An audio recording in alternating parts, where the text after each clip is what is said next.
It was an exciting day. There was going to be a birth in the house, and everybody was ready. And it was a boy. Yes, everybody wanted a boy, because that's what they had for heirs. And he was wonderful. Oh, he was so lovely. He had really dark black hair and wonderful big eyes. And he had such a cute little cheeks. And his arms were perfect, and his tummy was lovely, and you wanted to go squish.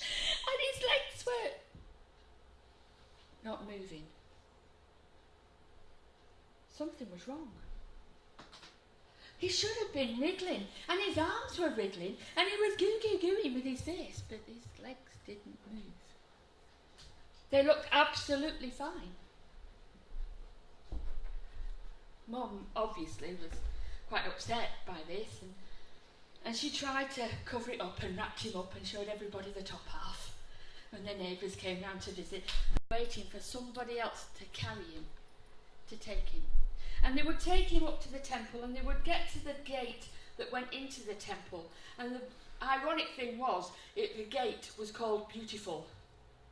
But all the ugly people sat on the outside. And that was him. That's what he was considered. And so he was placed in front of the temple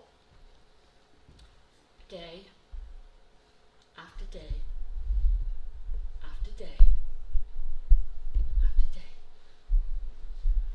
And people walked past him, and he would hold out his bowl. And sometimes he would get something, and sometimes he wouldn't. And every day seemed to be the same.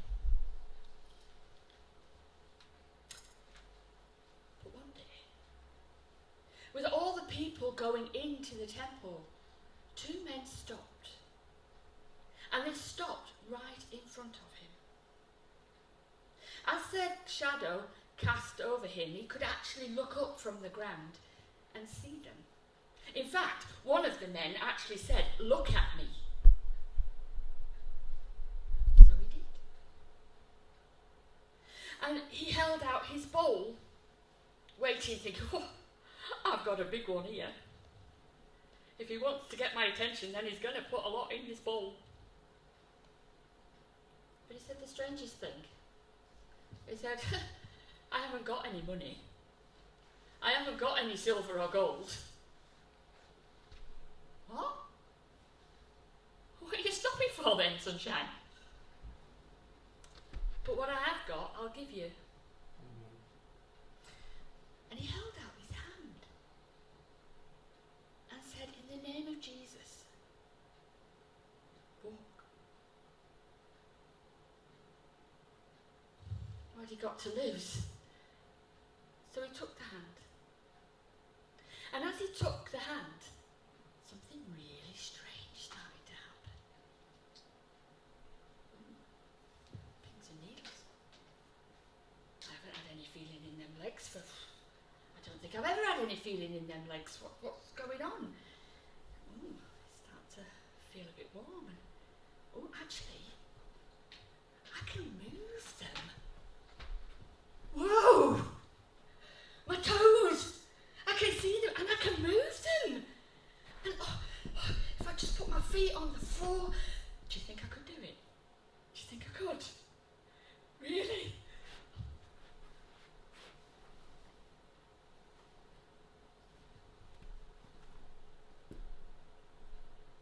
Yes! I'm up.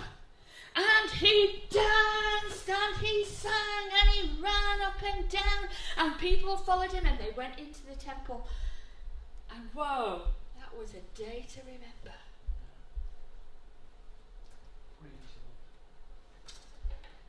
Now that account, that story, was written up by Luke in Acts chapter 3. And it follows the most amazing infilling of the Holy Spirit that had happened in Acts chapter 2.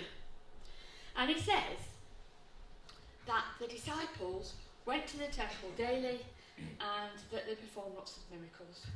And then he goes on to give us this account. So it's a bit like saying, yeah, everything was absolutely fantastic. The disciples were performing all these miracles, and I'll give you an example of what I'm talking about. passage talked on, everybody concentrates on Peter, because that was the man that came and said, silver and gold have I got none. And Peter goes on, after this incident, to go and talk to the Jewish people, just like he had done from the balcony on the day of Pentecost, and tell them all about Jesus. And that was to turn out to be Peter's ministry. He was the person that went to the Jews. But for me, the main man of this story isn't Peter. It's the man sat on the floor. Because there's so much that we can all relate to and learn from this man sat on the floor. I'll give you an example of what I mean. Here was someone with a life-restricting condition. He'd had it since birth, and there was nothing he or anyone else could do about it.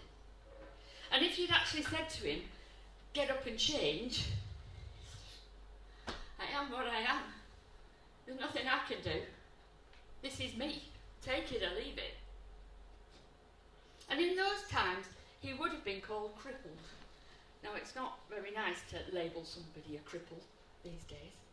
But there are still lots and lots of people out there,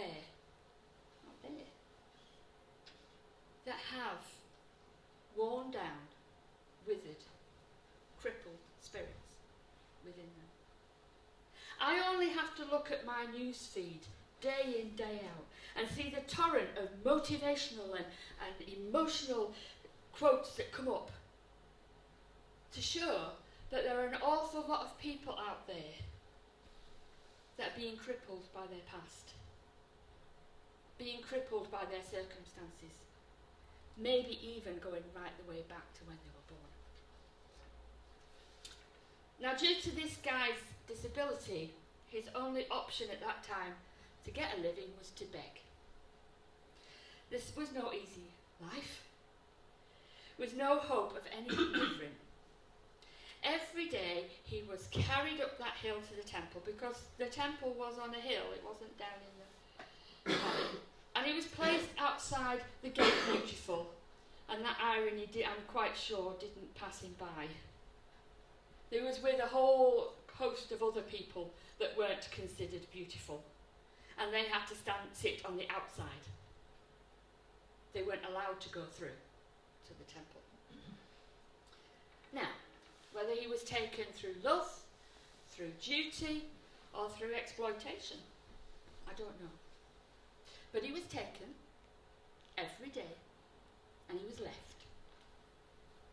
Now, did they leave him comfortable with a blanket to sit on and a drink and a snack for lunch? Possibly. But then again, who would give to a beggar that looked comfortable? His life was routine and ordinary, and quite often boring. You can't tell me that you can't relate to that at some point in your life.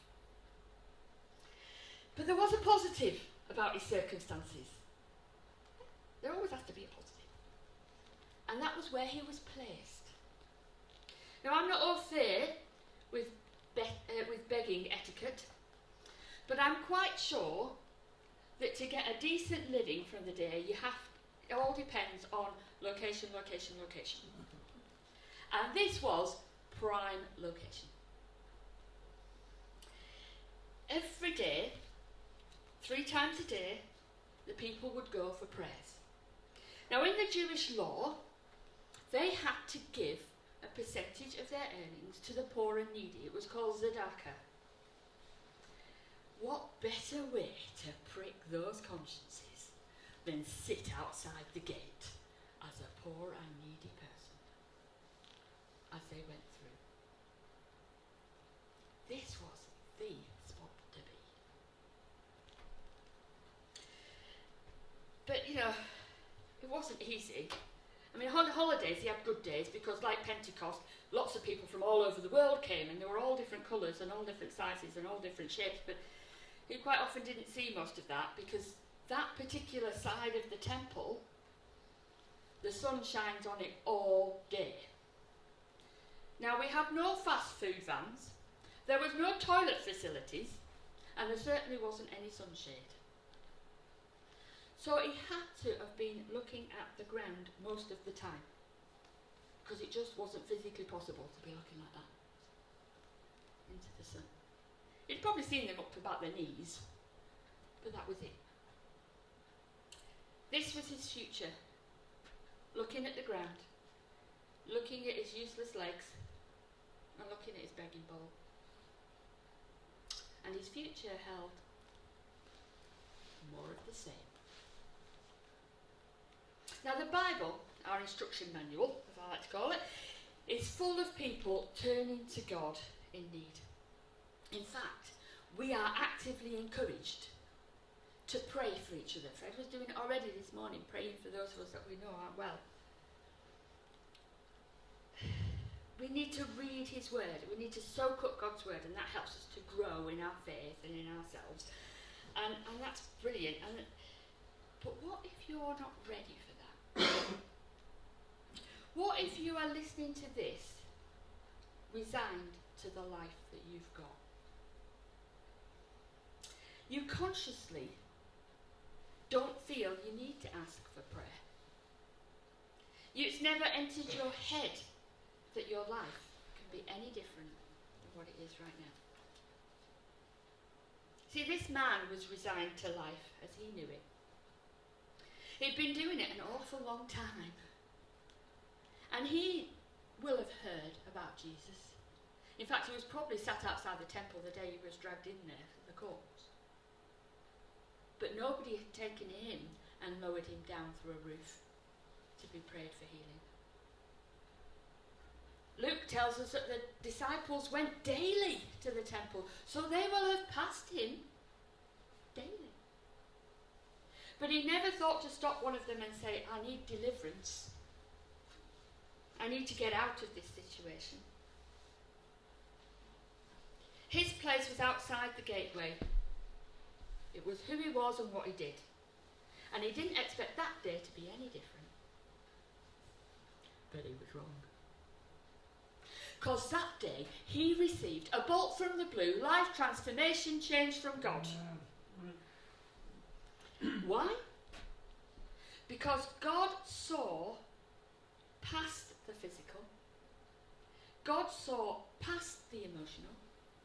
God saw past his circumstances to that crippled spirit that had never expected, who'd never asked for, and didn't even know at that point in time that he even needed. But his spirit longed for a change. It longed for something different.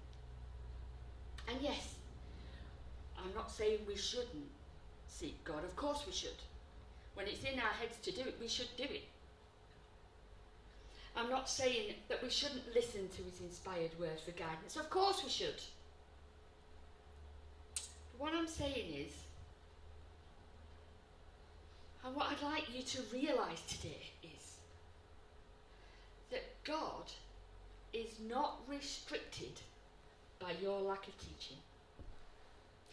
God is not held back by your lack of expectant faith.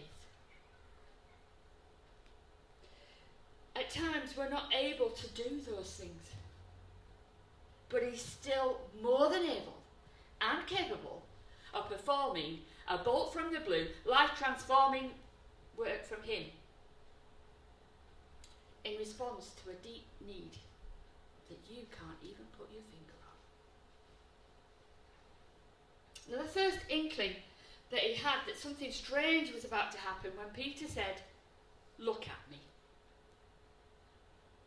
Now, I don't know if any of you watch Bargain Hunt, or anybody is willing to admit that they watch Bargain Hunt, like me, but there's one of the auctioneers there called Charles Hanson.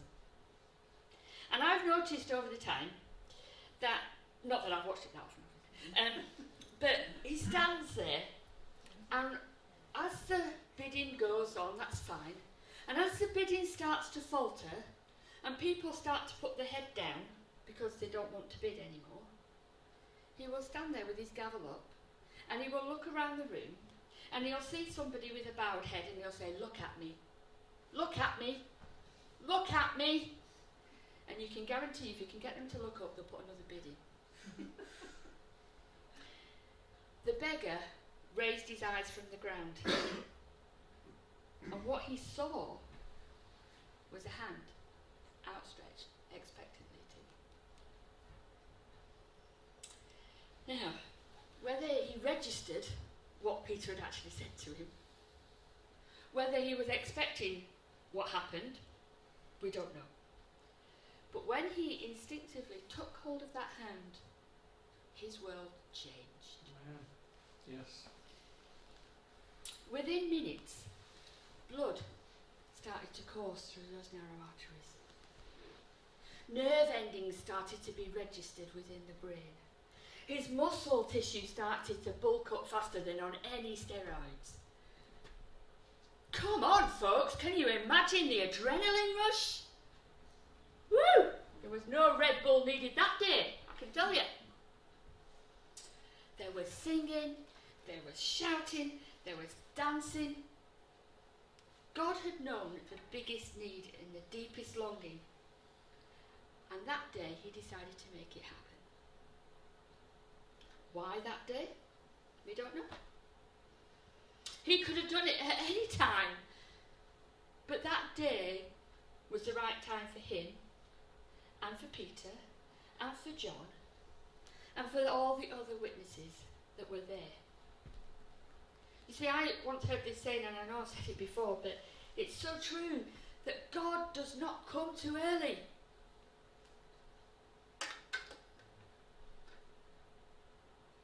He doesn't come too late either. His timing is perfect. Now the word of the miracle spread, and the three men made their way through the gate and got caught up in the swell of people. They reached Solomon's porch, and Peter began to speak. But if you read this account for yourself, you'll notice something very interesting about our man, who was holding on to Peter and John. The initial euphoria had subsided. The adrenaline had run out, and he was starting to feel decidedly unsteady. It wasn't that God's power had run out. It wasn't that his legs were starting to return to what they were before. And it wasn't that he'd any doubts that God had done this amazing thing. His whole situation and circumstances had changed. His life was now quite overwhelming. When a baby's born, it can take small walking steps. But within a few hours, that wears off. And they have to go back to growing and getting stronger and learning to walk unaided. Jesus himself talked about being born again to Nicodemus. Experiencing a God change is exciting, and it's exhilarating, and it's exhausting. We may start to falter.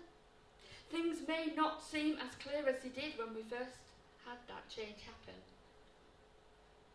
If that's how you feel right now, then be assured God's power hasn't run out. Amen. If you're feeling that you're slipping back into a life, there's no need to doubt that it ever happened in the first place. You've got to remember, it's baby steps. Yeah. God has put everything in place for you to reach maturity. Every child stumbles. There isn't a toddler that doesn't make a fall or two on the way. And we're all a little bit unsteady, and we need those hands. Many a bad back, I'm sure, from parents going like this, trying to hold them up. So we can't always do it alone. And there's no pattern or time limit to adhere to. You know, change, as the word suggests, is different for every single one of us. And a God change is no different. What you have to remember is all those people that we see on the telly running marathons, running races, you know, you've got Usain Bolt and all those people, and they're getting gold medals and they're fantastic. Every single one of them started with baby steps.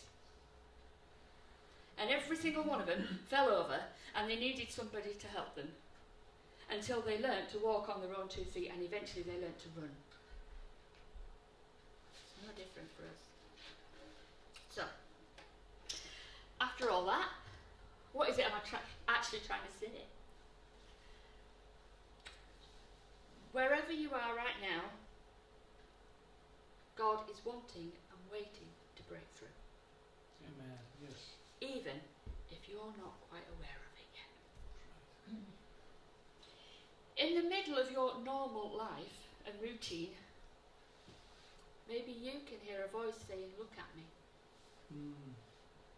I guarantee that if you do, there will be a hand waiting for you.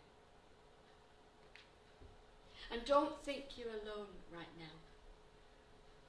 It's okay to not get there straight away. Perfection awaits us in heaven. Our life is the journey it takes to get there. Amen. So I encourage you to read the account in Acts chapter 3 for yourself. And when you do, take time to think about the man at the gate. He walked through that gateway to a new future through God's transforming power. What that means for you, I'll leave you to decide. Amen. Praise God. Well, let's